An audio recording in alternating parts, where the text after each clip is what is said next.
Hey guys, welcome back to my channel Bulti কিপা lifestyle. তো তোমরা সবাই কেমন আছো? আশা করি সবাই খুব ভালো আছো, আর তোমাদের ভালোবাসায় আমিও খুব ভালো আছি।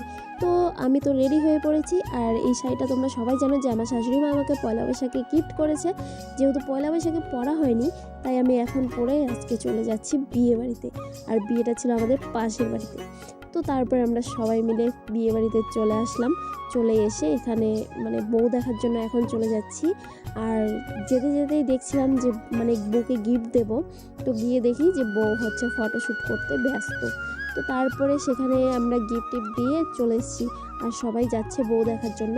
আর আমরা এখান থেকে বউ দেখে চলে যাচ্ছিলাম একটু ফাংশনে, মানে স্টলে। তো ফাংশন দেখার পরে স্টলে চলে আসলাম।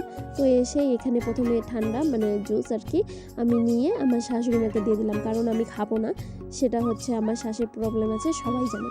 তো সেখান থেকে তারপর চলে আসলাম আমরা একটু পকোড়ার কাছে, যে একটু পকোড়া খেয়ে নিই। এখন এসে দেখি আউট অফ স্টক হয়ে গেছে। তো তারপরে এখানে ছিল জিলেপির কাউন্টার, তারপরে পান টান সব কিছুই ছিল। তো আমরা সেগুলো না খেয়ে এখানে একটু চলে এসেছি, একটু ভিডিও টিডিও করছিলাম। তো তারপর দিদাটা আমার সাথে প্রচুর ইয়ার্কি টিয়ার্কি মারছে, তো সবাই মিলে একটু ইয়ার্কি টিয়ার্কি মেরে নিলাম। আর ভাসিটা কি বলে শোনো একটু।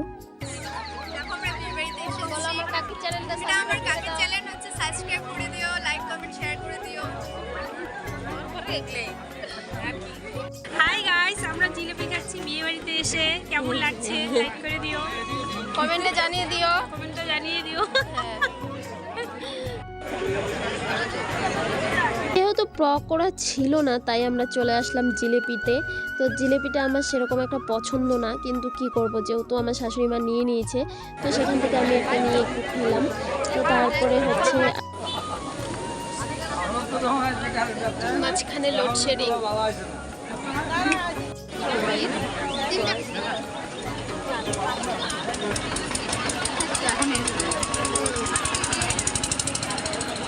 পরে ভাবলাম ওদিকে পকোড়া হতে থাক, আমরা একটু সেলফি টেলফি উঠে নেই। তো সবাই এদিকে সেলফি উঠাতে ব্যস্ত, আর আমি ভিডিওতে। তো যেহেতু পকোড়া হয়ে গেছে প্রায়, তো নামিয়ে ফেলবে, তার জন্য দাদাটা হচ্ছে সব প্লেটে প্লেটে আগেই সসটা রেডি করে রাখলো। তো এখন পকোড়াটা হয়ে গেছে, কিন্তু একজন এসছে বাড়িতে নিয়ে যাবে বলে।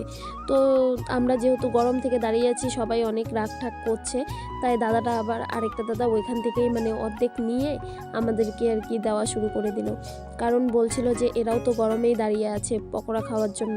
তো তারপর আমরা পকোড়া খাওয়াটা শুরু করে দিলাম।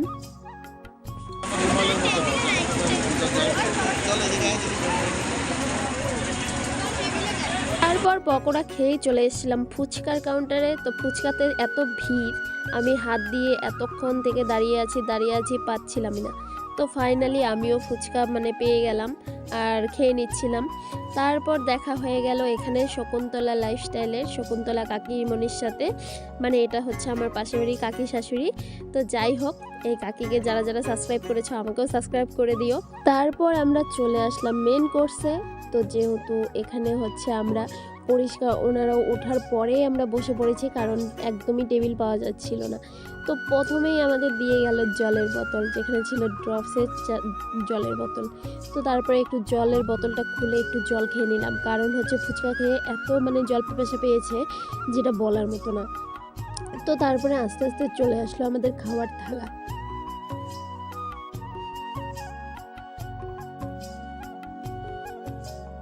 তারপর চলে আসলো টিস্যু।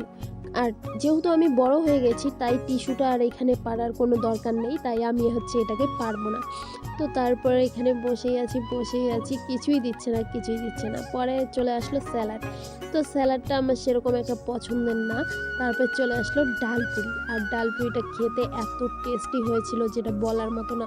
তো ডালপুরিটা আমি এখানে মানে একটু ফাটিয়ে নিয়েছিলাম, ভেতরের ডালটা তোমাদের দেখিয়ে দিলাম। প্রচুর ডাল ছিল, আর সাথে ছিল চানা মশলা, কিন্তু চানা মশলাটা আমার ডালপুরির সাথে একদমই পছন্দ না। যাই হোক, তবুও খেতে হবে, কি করব। তো খেয়ে নিলাম, আর খুব টেস্টি ছিল। তো তারপর চানা মশলা খেতে না খেতেই চলে এসছে এখানে হচ্ছে লেবু, যেহেতু লেবুটা আগে দিতে ওনাদের মনেই ছিল না, পরে দিয়ে গেছে। তো তারপর চলে আসলো সাদা ভাত। তো যেহেতু চানা মশলাটা একটু বেঁচে ছিল, তাই আমি ভাতের সাথে চানা মশলাটাও একটু খেয়ে নিচ্ছিলাম, তো ভালোই লাগছিল। তো তারপরে এখানে চলে আসলো হচ্ছে ঝুরি আলু ভাজা, আর ঝুরি আলু ভাজার সাথে ডাল মেখে খেতে যা মজা। আমার তো এডিট করতে করতেও খিদে পেয়ে গেছে, কি করব। এখন তো আর খেতে পারবো না, কারণ এটা কালকে রাতে খেয়ে এসেছি আমরা। এখন চাইলেও আমি পারবো না যে মোবাইলের স্ক্রিনের ভিতর থেকে টেনে বের করি। হ্যাঁ, ঝুরি আলু ভাজার মধ্যে যে এই যে বাদামটা দেয়, এটাই আমার সব থেকে মানে খারাপ লাগে, কারণ আমি বাদাম একদমই পছন্দ করি না।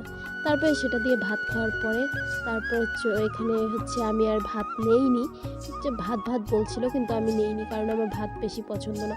তারপর চলে আসলো কাঁঠাল মেটে, আর কাঁঠাল মেটেটা এত টেস্টি হয়েছে যেটা বলে বোঝাতে পারবো না, মানে কি বলবো।